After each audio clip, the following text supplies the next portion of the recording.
Hey, time for another movie retrospective.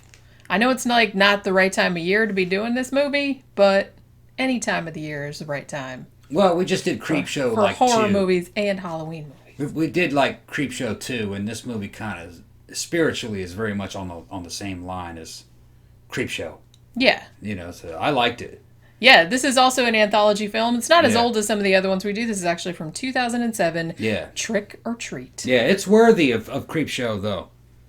I agree. Yeah, it's worthy of that. And This is the same director that did Krampus, yeah, and he's also gonna do the new Godzilla. What was it? Godzilla King of the Monsters, King of the Monsters, which is just coming out this just year. coming out. So Which actually, I didn't even know that when I planned to do this. So I was like, oh, well, we're going to see Godzilla Right. King of the Monsters this week. So that worked out. So this is actually kind of relevant to today. Yeah. And he said that there may be a sequel to this if King of the Monsters does real well.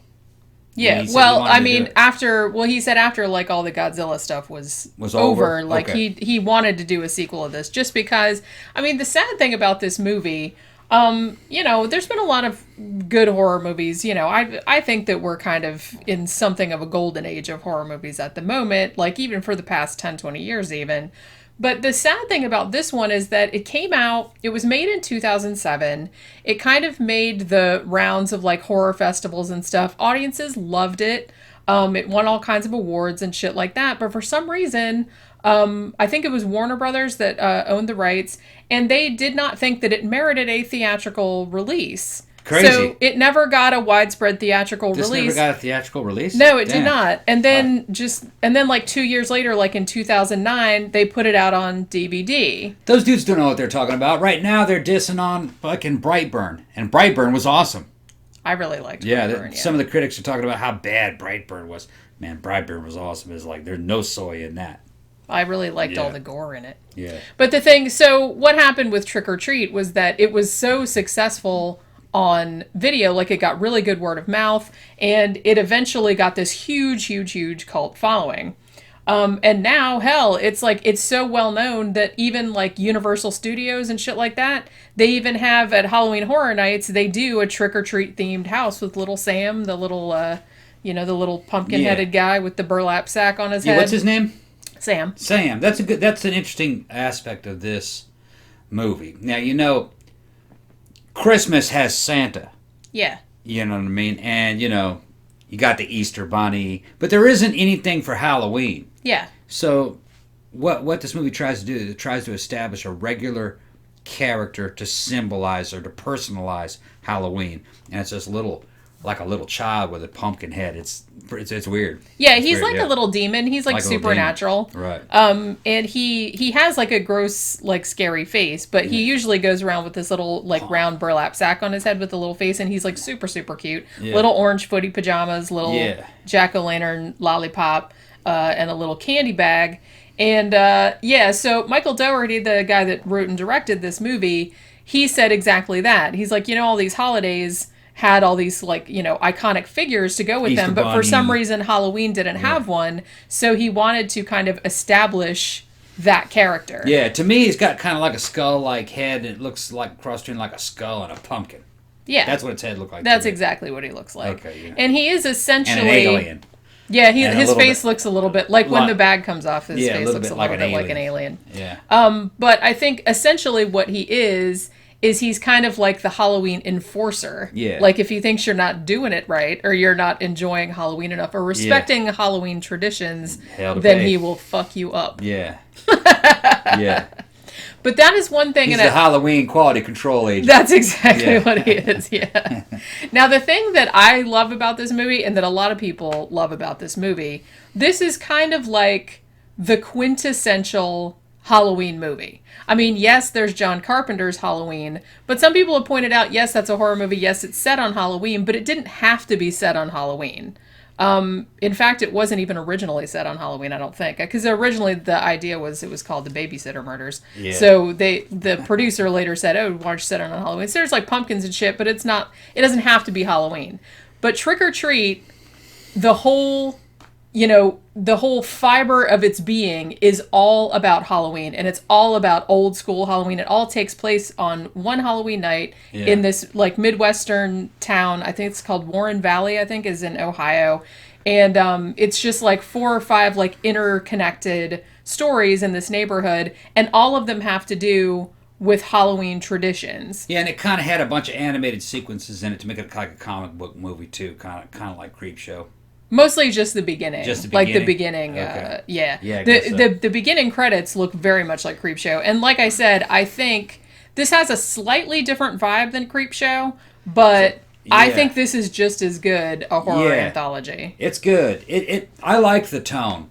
I did too. It's a good combination of fun and colorful, but then kind of gory. Yeah. It was a good and kind of sick. And it's kind of Yeah. funny. Like Yeah. it has like a lot of black humor in it, just Yeah. kind of like Creepshow did. Yeah. A lot of kids get killed in this. Yeah, it's a little more hardcore than Creepshow, I would think. I guess. I mean, yeah. So maybe it's just because it's more modern, Yeah, maybe that's what it is. But I think it's a worthy addition to those kind of movies. I mean, it stands on its own. Stands right alongside them. Yeah, and like I said, a lot of people have said this is like Yeah. the perfect Halloween movie. It's like the whole tone of it, the whole look of it. It's very orange. It's like there's jack-o'-lanterns everywhere. It's like super cool. And coming from somebody like me who's like, I love Halloween and I've always loved Halloween. This is like really the movie you put on at the party, and and the cool thing about it is it's an anthology, so you don't really have to like pay too much attention. You can just let it ride. Although I have to say, what? I like it when I'm drunk. Well, yeah. You get kind of drunk. Like, yeah. Well, one of the things I liked about it is that it does have practical effects, and they're very good practical effects. Yeah. It may have had some CG, but I didn't really detect it. Was there CG in it? I don't really remember any CG in it. I don't remember seeing any either. If there was, it was very minor, and it was not noticeable. And good, because if you can't notice the CG, then that's the whole point of CGI. But, You're not supposed to notice it. I was kind of interpreting it as kind of an homage to Creepshow. Yeah. You know what I mean? And it was, I thought it had even better practical effects, of course, because it's more modern. But and the way it was shot, just good looking movie, real good looking movie. It was, and like I said, even though if you didn't know, like the kind of convoluted trail that it took, like to get to a release, you would think, wow, this looks really good for a direct to DVD movie. But that's because it wasn't supposed to be a direct to DVD movie. It was supposed to be, I was supposed to play in the theaters. I had no idea. It just never did. This was a good movie. It should have played in theaters. Well, yeah, and I think that was something that once a lot of people saw it, and like I said, it got like a huge cult following, and it got like hugely famous later on. And I think a lot of people were like, that's just like, I think I was looking at one of those horror sites, Bloody Disgusting or something like that, said that's like criminal that it never got. Yeah. They're like, it's so good, and it just never got a release. Remember the horror movie that we saw that was taking place in the horror amusement park? What was that called? Do you remember? Hellfest? Hellfest. The one we saw in the theater, yeah. Yeah, better than Hellfest. This is a hell of a lot better than Hellfest. I would say better than, what's the one, the room, the one about riddle rooms, what's it called? When they're trying to Escape Room. Escape Room. Better than Escape Room. Yeah. Even though I liked Escape Room. This is better, like I said, this is better than most, and it's definitely in the top 5 horror anthologies ever, I think. Yeah, definitely.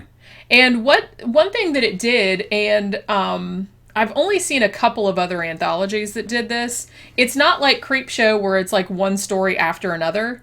It's actually 4 or 5 stories happening concurrently.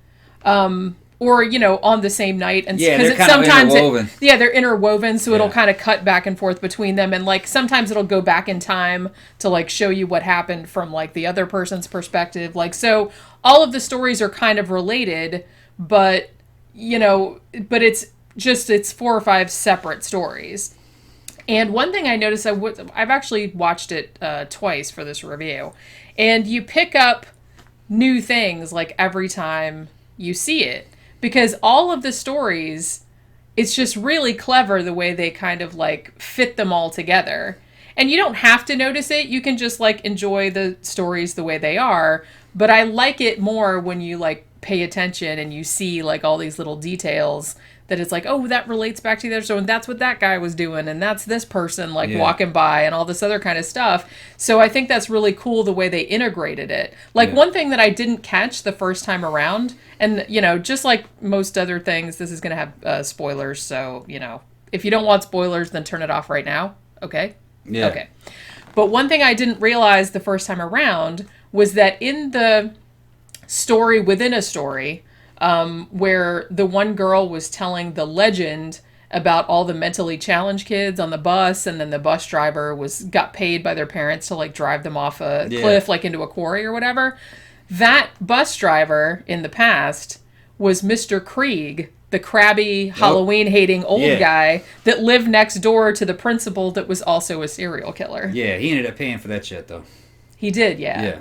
Well, I have to say, and I don't even know if I could pick, like, my favorite story in this, because they're all so interrelated. I mean, I think the principal serial killer is probably my favorite, just because I love that actor, and he was just, like, so fucking good in it.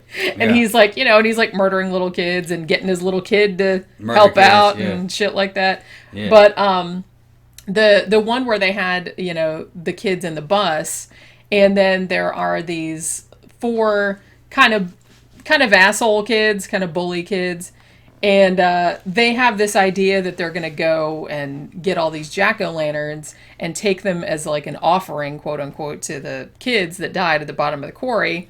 And they end up going to the house of this girl that they call Rhonda the retard. This is like, and it's so funny because they go, oh, is that Rhonda the retard's house? She's not a retard. She's an idiot savant. Yeah, that's Jenny's spirit animal. And I said, this little girl, it's like she has 40. She's just like a witch and shit. She has 40 bajillion like jack-o'-lanterns in her yard, and it looks super, super cool. And she's carved all of them. She made her costume. It's like a really good witch costume. And she's all kind of like nerdy and awkward. And I'm like, aw, I love that girl. And the cool thing about it too is that, I mean, the bullies are kind of like nice to her because they want the pumpkins. And I think that their plan was they were going to scare the shit out of her. So they're acting like they're nice to her. And the one guy is like kind of flirting with her and stuff. Oh, did you make all these? And they're so pretty and blah, blah, blah. And so they take her to this quarry, and then they basically dress up like zombies and make it seem like, you know, the kids killed them and they were going to come back and get her. And she freaks the fuck out, as you would. And then they're like, no, we're just joking. Except then the mentally challenged kids from the bus, they really do come back as zombies. And then they're going to kill the bully kids. And the little girl gets in the elevator to go to the back of the quarry. And she's like, see ya. Yeah. So I'm like, that's what you get for being mean to that little girl. Yeah. But it's a good movie, though. I liked it. Yeah. Yeah. Also, like I said, my favorite part is the principal guy, because he's like, okay, so he's out, and then there's this little fat kid who you know is an asshole because he's going around like knocking everybody's pumpkins off the fence and breaking them and shit like that. So he goes up, and the principal has a little pumpkin on there. It's like, oh, we're out, just take one piece of candy. And you know the fat kid's not going to do that. He like digs his hand in there and he's like digging them all out.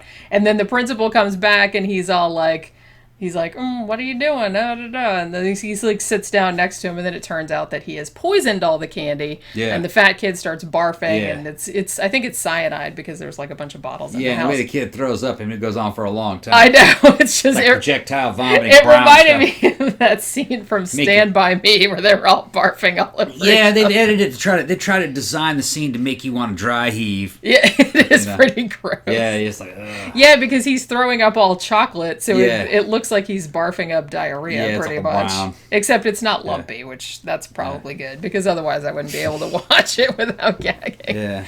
But then the funny thing too is the principal, he's like burying these kids in his backyard.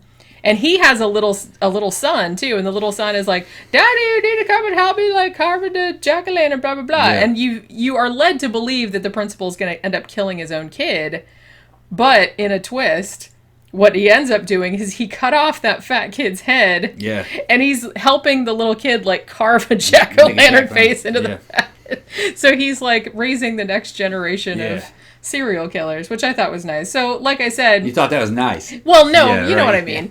It's like, because one, you don't see a lot of... It was unexpected. You think he's going to kill the kid, but it turns out he's training the kid. Yeah, to he's be a training the kid successor. to be, because Yeah. he's like, well, I'm not going to be around forever to serial Yeah. kill and poison kids on Yeah. Halloween and stuff like Yeah. that, so I need to, like, pass the torch along.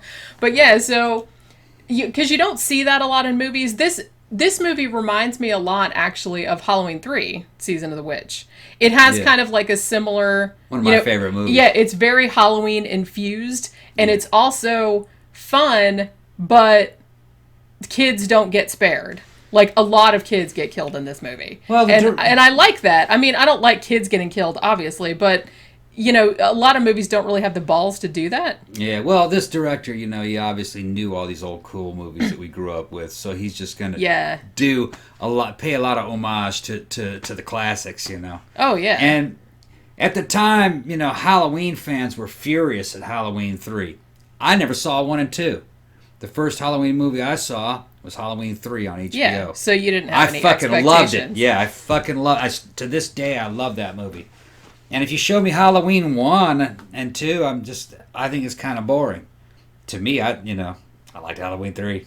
Just saying. Like I said, I feel like Trick or Treat and Halloween 3 Season of the Witch are like a good double feature. Yeah. Like for your Halloween party. Yeah. Because they're both weird. They're both super into and they're into like the old traditions of the holiday. Halloween 3 Season of the Witch, though, I'd have to kind of give it the nod because it is weirder. It is a weird premise. All right. Now, it's not as technically good as Trick or Treat. Yeah. Trick or Treat's a pretty movie, It is a beautiful, beautiful looking Halloween movie. 3, in its day, let's say it was a workman-like movie. Yeah. They were just getting away with what they could get away with, for cheap. Yeah. And it has some fucking badass scenes of kids' heads exploding into snakes and roaches and awesome stuff, magic, and it's great, Yeah. just a good movie. But like I said, I like there's not Great soundtrack. There's not a really lot of movies that delve this deeply into like Halloween traditions. Yeah.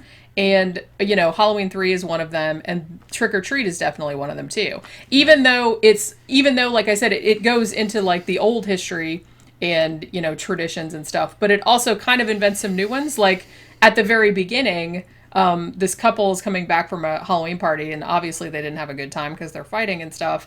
And the wife is this stick in the mud who doesn't like Halloween, and she's basically telling the husband, it's like, you have to get all this shit out, because he is decorated like out the hoo-ha, like out all over the fucking yard. He's into it, and it looks rad. And then she's all like, no, you have to take this down like tonight. Like, even though it's still Halloween, she's like, my mom's coming tomorrow and she's going to flip out when she sees all this blah, blah, blah, and she's just being an asshole. Right. And then she does something and Sam is watching, like, from behind. You don't know that until later. Pumpkinhead Halloween boy, that's Yeah, Sam. so he's watching to make sure, because he's probably like, hey, somebody doesn't like Halloween over here. I'm going to have to deal with that shit. Right. Bitch gotta pay. And she blows out Yeah. the jack-o'-lantern. Yeah. Which that's like a new rule, I Yeah, you guess. don't Because blow I out never heard jack-o'-lantern. you don't blow out the jack-o'-lantern before Halloween is over. You stuck a big ass lollipop about this wide in your mouth. Ripped her face open. And cut her all up because all of the arms and legs and Had her shit that were crucified hanging out on the front lawn. Yeah, it was pretty cool. That was Yeah. that was like the opening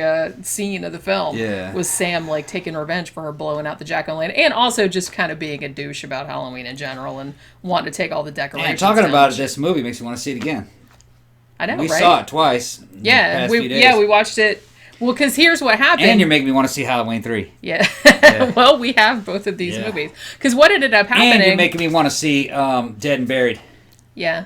Remember that one? Yeah. Yeah. Of course I remember it. It's Wasn't another that one. long ago. It's because I remember watching Dead and Buried and Halloween 3 around the same era Yeah. on, HBO, Cinemax, creepy old fucking movies, man.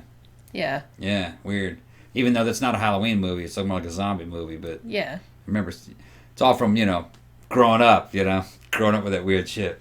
This movie, the movie Trick or Treat, it's like every time I see it, it makes me want to have a big giant Halloween party. Yeah. I just play it on all the TVs. I hope they do a sequel to this. I hope they do too. Like I said, Michael Dougherty wanted to do it, and there's certainly like enough critical interest. I mean, this has like almost universal. It needs to have a acclaim. theatrical release. Yeah, it really does. It just makes me sad that never happened. It's like so many shitty movies get theatrical releases, and this one never did. And this one is just like such a good movie, and it's just.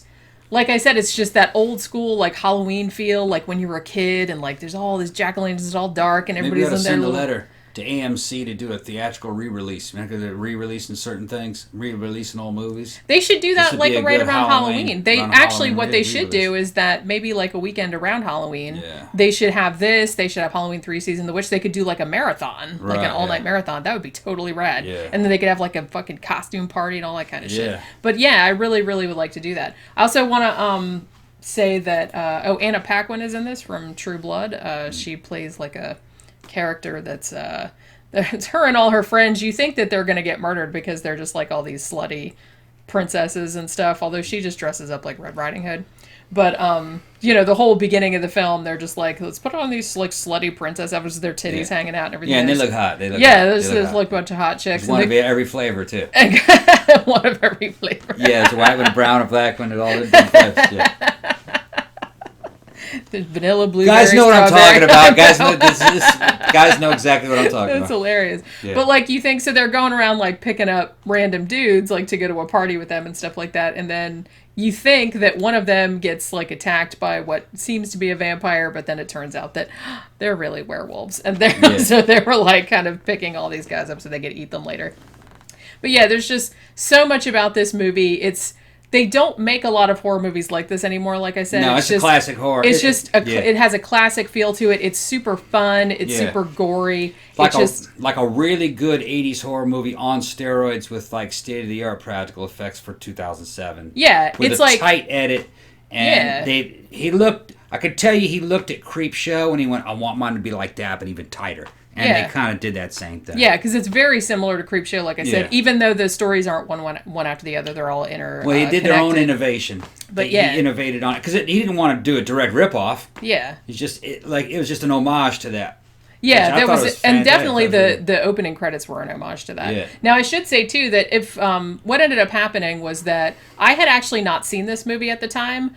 We were at AMC theaters the other day, like we do every week, and then we had like all this time in between the movies. So we went over to the food court, like because there's a mall right across the parking lot, and we went over there to get something to eat, and then we still had like 45 minutes or an hour before the movie started. Yeah. So we went into I think it was FYE. Yeah. And they had a shit ton of used DVDs and stuff Blu-rays on clearance, in the front. Yeah. And so I like went through, they were like $3, $5, Yeah. shit like that. So I started looking through there. Trick or Treat was in there and I was like, woohoo, I'm having that. Yeah. The Ring was in there. So we're going to do a review on that. Last House on the Left was in there. Yeah. So I ended up picking up a bunch of movies that we're going to be reviewing, and Trick or Treat is obviously the first one. Yeah, and the Blu-ray of this looks really good, but I put it on on our new no, it's a DVD. I have the DVD. That's what I meant.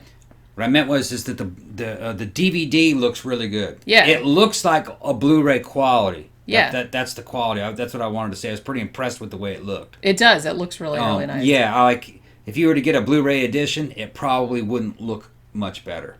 Yeah. It wouldn't be worth it. I think it was shot in this format. It probably is best seen in that format. Yeah. If a Blu-ray release came out, we just have a bunch of extras. Yeah. Which some people might want that. They're probably one with a bunch of extras on That's it. what I'm wondering about that because I'm not sure when the Blu-ray came out because I'm sure this is out on Blu-ray at this point. But see, the DVD that I have, the only extra that it has is a little short animated film that Michael Dougherty made in 1996, I believe, where he introduced the Sam character. He looks a little bit different, and like I said, it's like a cartoon. It's only about 5 minutes long, of him just kind of going around with his little treat bag and like holding it up, and like, it just like cracked me up how he was like going out like candy. Yeah. And then and there was like a little twist at the end. So that's on there, and I think that there's like a, what do you call it, when he's on there like talking about it? Oh, you're talking about commentary. The commentary just for the short. Yeah. I think that's all that's on the DVD. Right. So if you really love this movie and you don't have it, I would probably recommend getting the Blu-ray if there's extra shit on it, because Right. the DVD only has that one thing. Yeah. It doesn't have a trailer. No, I don't even think it has commentary in the movie. It only has commentary on the. But from what I saw, short. if you wanted to save a few bucks and you came across like a cheap DVD copy, Yeah, 'cause I got it for It looks $5. good. Yeah, it looks good. It looks good. It looks as good as a Blu-ray to me. I thought it did too. Yeah. You know, like I said, it's just such a nice looking movie. It's just very, it looks very crisp and it looks like fall. The colors are right. Yeah, and it's Shot just all good. warm colors, at least orange and brown, and it's like really nice. But yeah, so like I said, you can't go wrong with fucking Trick or Treat, man. I don't know a single person that does not like this movie. This is the first time I saw it. You know, I hadn't heard of it before. I just thought it was maybe some kind of low budget knockoff type movie. I didn't know anything about it. Saw it and I was like blown away. I was like, yeah, that's good, man, really good. Yeah, see, I had been hearing a lot about it because, like I said, periodically I go through lists, you know, best horror movies of the 2000s, best horror movies of the 2010s, just to make sure that I'm, like, keeping up with shit, because I don't want to be, like, only old movies. I want to, like, see new ones, because there's a lot of really good new ones. It's hard to believe it's 2007. That movie didn't look that old. It really didn't. It aged well. I mean, it looks like something maybe came out 2-3 years ago. Yeah, you can't really... Now that I'm thinking about it other than age. Maybe... like the cell phones, but there's not there wasn't a lot of cell phone shit in the movie, so it's like it didn't really stand out to me as like, oh, look at that old ass cell phone. Yeah, no, you know it aged well. I don't even remember seeing. I don't even really remember the years of the cars. The cars they didn't strike me as looking old. Just Yeah, it didn't even occur to me that that's like how long ago it was. Cause shit, that was 12 years ago now. Yeah. But yeah, it totally doesn't look like it. It doesn't look that old. Yeah, so shit, man. Looks like it's about 4 years old, maybe. Well, you know, if you haven't seen this movie, like I said, you got to see this movie. It's really, really good. Doesn't have to be Halloween, although, you know, it helps if it's Halloween. And it's like the perfect movie to put on at your Halloween party. I watch that shit anytime. Yeah, and then, you rewatch it for Halloween. Cause every day is Halloween. That's right. You know how that goes. Just watch that shit anytime. All right, so let's wrap up our retrospective of the 2007 movie Trick or Treat. Go check it out. Also, if you would like to financially support the show, you can go to our Patreon page, patreon.com/13o'clockpodcast, or go to our blog, 13o'clockpodcast.wordpress.com, and there's a little button in the sidebar to a PayPal account. If you'd like to give a one-time donation, it'd be much appreciated. Remember, our movie retrospectives, just like this one right here, come out every Friday, and also our 13 o'clock matinee, which is 3 new movies in the theater that comes out every Sunday, and our regular episodes come out every Tuesday. If you are a Patreon on our Patreon page, then you will get access to all the shows a day early. So that's kind of neat if you want to do that. So that'll do it for this installment. We will see you next time. Bye.